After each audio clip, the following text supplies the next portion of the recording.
Entonces vemos rapidito esto.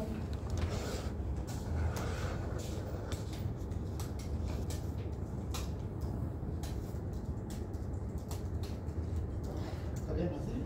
Sí, funciona. Ya hemos visto la anatomía del intestino delgado. Hoy vamos a ver las enfermedades. En el intestino delgado no hay muchas enfermedades que podamos abordar.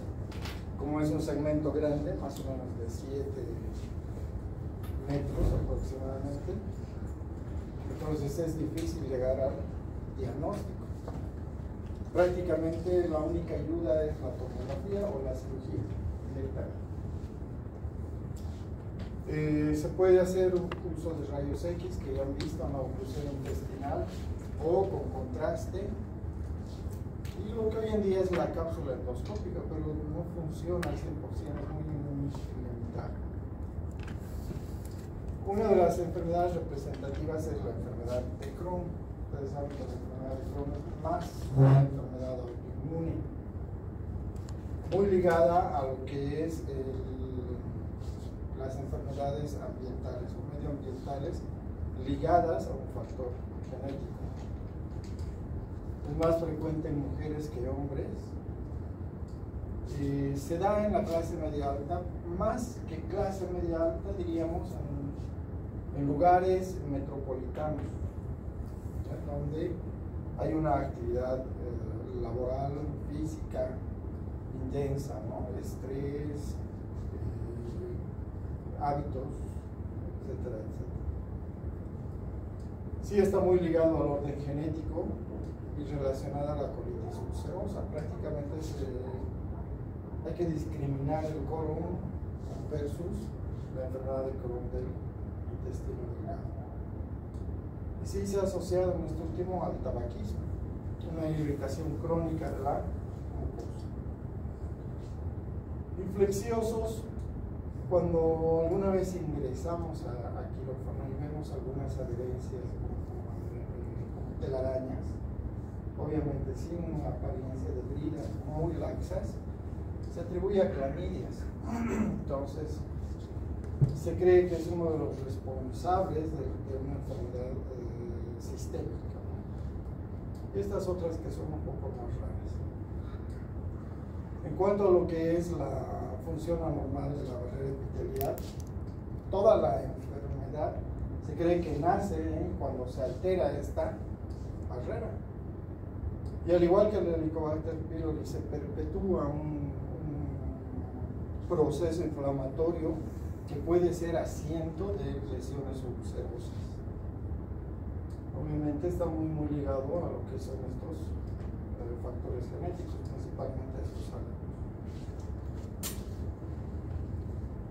La enfermedad de Crohn prácticamente se manifiesta con dolor inespecífico, frecuente. Y les decía, lo único que podamos encontrar, si logramos hacer una endoscopia, ya sea alta, que llegue hasta por lo menos tercera o cuarta porción del duodeno, o ingresemos 10 a 15 centímetros a través de la válvula ileocecal, podemos observar estas lesiones, úlceras aftosas, granulomas, árbol eritematoso y una inflamación crónica transmural. Principalmente este es el lugar más frecuente. Eso ustedes van a encontrar como las famosas ilitis o iliotiflitis. Esto se puede encontrar tanto con la cápsula endoscópica, que es un endoscopio en realidad, inalámbrico, que se hace ingerir al paciente y se va tomando fotos mientras discurre todo lo que es el largo o la longitud del intestino delgado. Estas son prácticamente otros datos. Cuando no teníamos los medios adecuados para el diagnóstico, entonces teníamos estos datos que serían los extraintestinales. Dentro de estos, a lo mejor lo más frecuente son los eritemas dentro de las lesiones dermatológicas.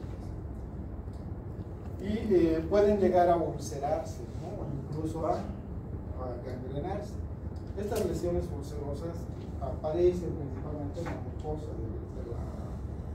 de la orofaringe, ¿no? Estas otras son mucho más raras, como gingivitis, uveitis. Ustedes pueden ver una variedad de inflamaciones que nadie pensaría que es una manifestación extraintestinal de una enfermedad del intestino delgado propiamente dicho. Si asociamos esto muy frecuentemente a dolor abdominal, entonces habría que pensar en un Crohn de higiene intestinal. Pero es muy raro. Estas son las estomatitis. Entonces, estas, aunque ya están cicatrizadas, estas están activas. Entonces, esta es una gingivitis aftosa. Es una enfermedad propia de la mucosa, en este caso gingival. Puede tomar también justo en el borde de los labios y de las encías, o en a los lados, a cada lado de la mucosa bucal, ¿no? Entonces, si ven esto y se asocia más o menos a un dolor abdominal crónico, inespecífico, de tipo irritativo, pocas veces se irradia, y una manifestación muy evidente sería deposiciones con sangre. Pero si no llega a eso, entonces esta podría ser uno de los datos. Generalmente se intercala la diarrea con la constipación, aunque es una forma de discriminar con el colon. El colon toma más la constipación que la diarrea, y el intestino delgado toma más la diarrea que la constipación. Lo que sí hay es una pérdida de peso. En todas las enfermedades, las colitis ulcerosas, las enteritis, las parasitosis, en la mayoría de ellos pocas veces hay pérdida de peso. En cambio este es muy evidente, ¿no? Muy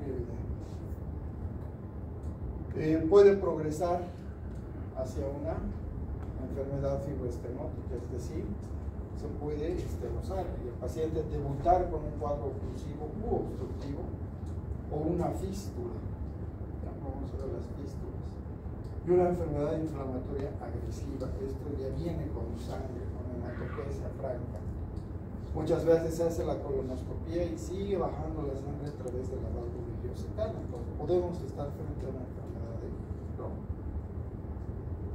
El 80% del intestino delgado es más frecuente en el ilio. Puede encontrarse también las mismas lesiones que hemos visto aquí, se puede encontrar en la mucosa rectal. O incluso en la vaginal, ¿no? Manifestaciones como forma de manifestación extraintestinal. Más o menos, según esta estadística, es 1 de cada 4 personas.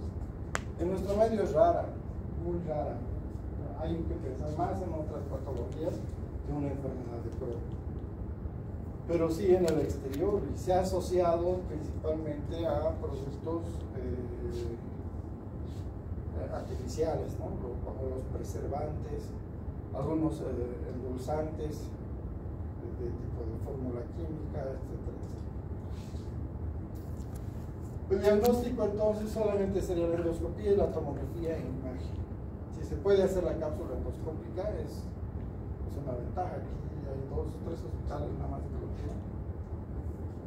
Y pero en el resto del mundo es más común, ¿no? La tomografía de abdomen es muy operador dependiente. Tiene que ser una tomografía de última generación. Mejor si es con reconstrucción digital, entonces el diagnóstico puede superar grandes expectativas. Esto no es muy específico, los laboratorios de tipo antigénico, el PANCA, el SEACA o la SSA. Sin embargo, si salen positivos, nos ayudan con el diagnóstico. Que sean negativos no quiere decir que no sea una enfermedad de Crohn. podemos hacer los fenotipos genéticos, es ideal, pero nuestro medio no es eso. Estas son las lesiones. Entonces, típicamente es una lesión ulcerosa, con un eritema circundante. Se encuentra en toda la mucosa. Hay lesiones subagudas, agudas. Esta es fresca, esta es una aguda. Esta ya está en proceso de cicatrización. Esta sería una subaguda. Mucosa sana intercalada con mucosa enferma. Entonces, más o menos, este tipo de lesiones nos enfocaron. Sin embargo, las colitis ulcerosas también tienen las mismas características, solo que las úlceras tienden a coalescer, entonces se juntan y son más grandes. El tratamiento es igual que para el colon, tal vez da mucho más resultado en el 5-ASA, la mesalamina. Los corticoides en la enfermedad aguda son tal vez los de elección. Incluso no solo por vía oral, también se puede dar en forma de enemas, cuadros severos. Entonces, la enfermedad de Crohn, aunque aquí no es muy frecuente, sí se puede topar por lo menos una vez al año. A veces no es más frecuente.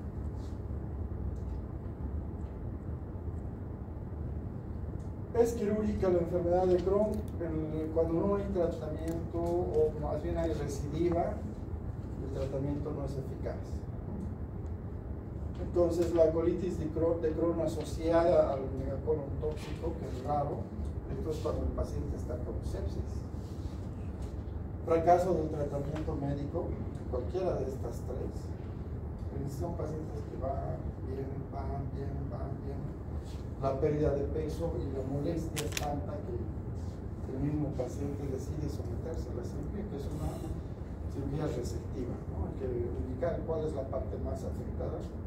Si es ileón y ciego, es mucha suerte porque termina en una resección del colon derecho, parte del intestino delgado y una mastromosis. O cuando ya hay complicaciones.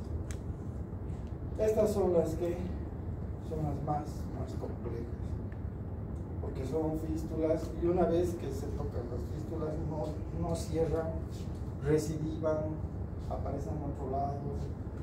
Puede tener el paciente una buena evolución de 1 o 2 meses y de repente recidiva, vuelve a aparecer, etcétera, etcétera.